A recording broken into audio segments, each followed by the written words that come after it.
You've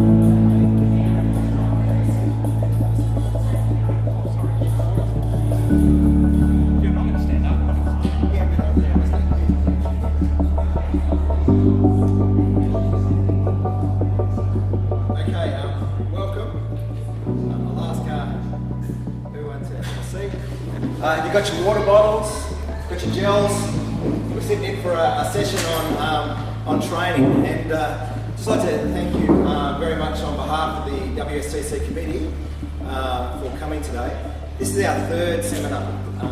We did one on nutrition, and we've done two now on training. And we really think it's important to encourage triathlon as a sport, but also a mindset associated with how you prepare and approach training. Many people will do sprint triathlons and middle distance triathlons, but and probably try and do it without much preparation. When you come to endurance triathlon, it's a totally different kettle of fish. And what we want to try and do in having these seminars is have people approach it so that it's not daunting, so it's not overwhelming in your preparation, and get you to a good space, whether you're a novice or whether you're an experienced triathlete. The other thing to say is that we've really found it important in a culture of where you have coaches and where you might try and train yourselves, to have an opportunity to get together and have a discussion about how people prepare for events and how they do that in a way that is learning from people that have been through the experience before. So those that have been through these events, those that have done these events, everyone is different. Everyone responds, the body responds differently nutritionally and training-wise. But at least if we can start to draw on the experience, and as I look around the room here, there's a lot of people that have done a lot of miles in events and also in training. So we hope to draw you out. Today we'll have a session with Sam leading us off for about 45 minutes. Then we'll have a bit of a break, and then we'll have an on-the-couch session is what we've started to term. And that's really an open discussion type seminar where we've got Matt Lewis and Kate come on, Kate Bourchier. So thanks very much for those guys. You might just stand up and just give someone a wave so they know where you are. There you are. Yeah. Thanks very much. Okay. So in terms of the club, in terms of us developing a great culture in the West, we really want you to think about today. We think you can take away from today's messages, approach it with your coach. We're not trying to replace your coach if you've got a coach. What we're trying to do is to start a dialogue and start to think about some of the concepts and ideas.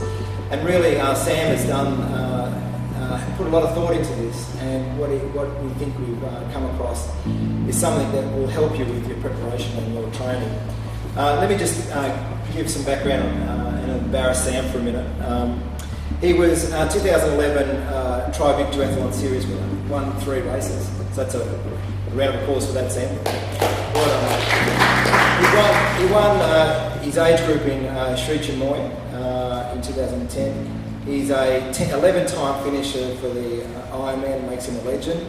And he's got a PB in the marathon of 3:10 and a PB in the Ironman of 10 hours and 2. So well qualified, a lot of experience there, and I'm sure he'll give us some great insights into how to prepare for training. We should be wrapped up about 4:30. If you need the bathrooms, they're there. There's chocolates, I've brought them to encourage you to come along. And if you need a drink or a thing, unfortunately we haven't got alcohol or anything actually. So if you need a drink, there's a kitchen out the back. So make use of the amenities. And that being the case, I'll hand over to Sam. Thanks, Sam. Thank you, Richard. Probably like to thank WSTC again, the committee, probably on behalf of Matt and Kate for letting us come along and just share our experiences and knowledge. We're not experts in any way, shape or form. We want this to be interactive today. So certainly if you have some knowledge, we're treating it as a knowledge sharing information session. So put your hand up and share it amongst the group. Probably a good thing too is be open-minded with what you've got, with what you hear today. Take away, have a think about it. If you're going to get one thing out of the session today, we're and one thing that's going to may improve your performance. So thanks for the opportunity there for coming along. What you're going to hear today is not new principles. As far back as probably Troy Jacobson, when he started the Spinnable DVD series back in 92, 93. So what you're going to hear today is not new. It sometimes gets washed down to the back. Sometimes there's a lot of training principles out there, and people seem to gravitate to one training principle, and that seems to be the sole focus. Troy and his Spinnable DVDs, with that, he uses the motor pack training principles, which is training the actual muscle fibre itself, but training it at all different levels. Muscle fibre just hasn't got one level, it's got numerous levels. So that's what so these aren't new today, what we're going to talk about. We need them like.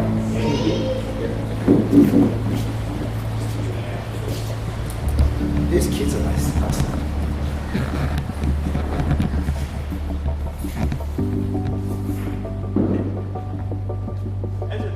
You hear that? Yep, sorry. As it says on the board there, do you train with focus and purpose that is race specific? Does it improve your mental strength to enable you to be consistent, confident? Is it on? Yeah. And determined in order to maximise your full race potential.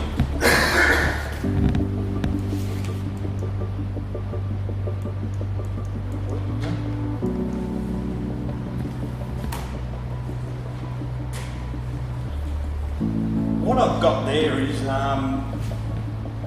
there are a couple of articles. Over the last couple of years, I've done quite a bit of reading and research on a lot of different areas there, and they're probably the inverted training principle or training methods. And see that today I see many athletes with poor motor skill development, increasing their chance of injury and poorer performance due to the unsuitable volume they do in traditional periodisation training approach. I guess for me it's the fear of not conquering the distance is responsible for most of the over-distance training done out there and many of the mistakes. Further on the article it goes on to say further it is becoming increasingly clear that triathlon is living with the wreckage of athletes who have destroyed their body's immune function, biomechanical health and often permanently or for very long durations due to too much volume, too long intense sessions, little explosive speed or strength building to their training programs, a general lack of emphasis on basic motor skill development. So that pretty much says it all.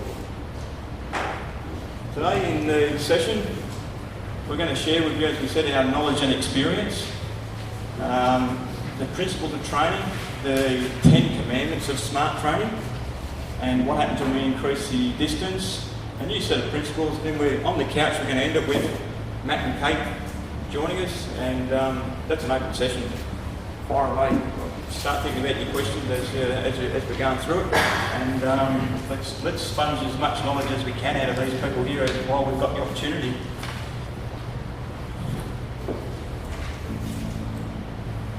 Professional training, I put this one up here, always include this in the presentation. We've got age groupers out there that are actually doing more training than professionals. It's a sad fact, it is happening. We've got age groupers that are doing more training than these people, but are actually finishing behind them. Maybe that's a lack of, maybe that's that confidence thing, but maybe not making the distance. As Luke Bell says there, lower volume, however, every session is very specific. Chris McCormack, doesn't get any better than that. I'm usually not a kilometre counter. I don't believe in the quantity mindset of the triathlete. It doesn't make sense to me. Chris McCormack, anyone read his book? First probably 100 pages there, and probably 100 pages in his training program. A lot of good things he says in there about the way you train, why you train, why you do it. So certainly for anyone who hasn't read it, a really good book to read. I used to do lots of running, a bit more riding, but my coach just changed that. I'm going much faster. All these people had a common theme, was 15 to 20 k's of swimming. That's for professionals. Good luck to them. Hate swimming, so they can do that. 400 to 600 kilometres of riding. One that's probably interesting one is this one here, the 60 to 80 k's of running. Probably something that's come over the last couple of years. You see it quite often. You hear people talking about 100, 120, 130 k's of running. It's not necessary, I think. I probably for the last Ironman, I peaked out at probably 82 k's of running for the week. 18 k's of that involved me putting the daughter in the running pram 3 sessions per week. We'd run 3 kilometres down to the park. She would play for 15 or 20 minutes. We'd put her back in the pram and run back home again. So 18 out of those 82 were long, slow miles, recovery miles. Just for the sake of rolling the legs over, getting all the waste out, part of the recovery process too. So, and that was the purpose of that.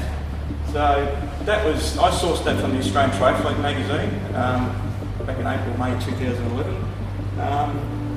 Does everyone read Australian Triathlon magazine here? Certainly a good source of information. We're probably very fortunate in Australia.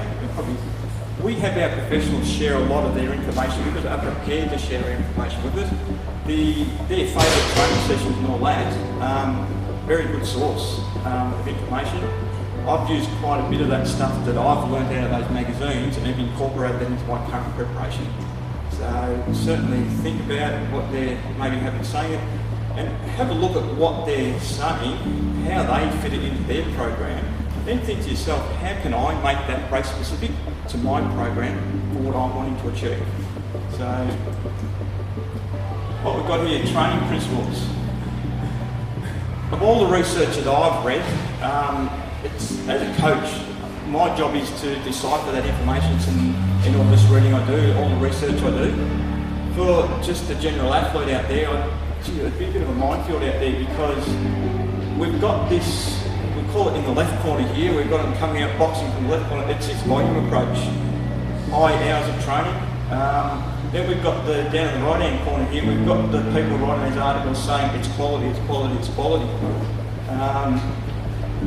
That one probably overlooks the quality, and that one probably overlooks the endurance side of it. So where do we fit it in now and say, well, that's not enough hours, that's too much hours?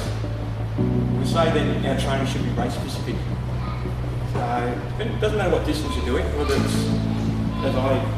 it's a sprint distance, anything up to an hour, 45 minutes an hour, way up to the ironman level, it has to be race specific. So how does it become race specific? With a lot of people that I coach, everyone's race is different, and I can't get into their bodies, but they know how they start off the race. It's easy, it becomes a little bit steady, gets a bit hard towards the end. Everyone has that level of build up. Start off easy, it gets hard at the end. We have to build that into our training. If you want to be successful in your races, you have to start incorporating that.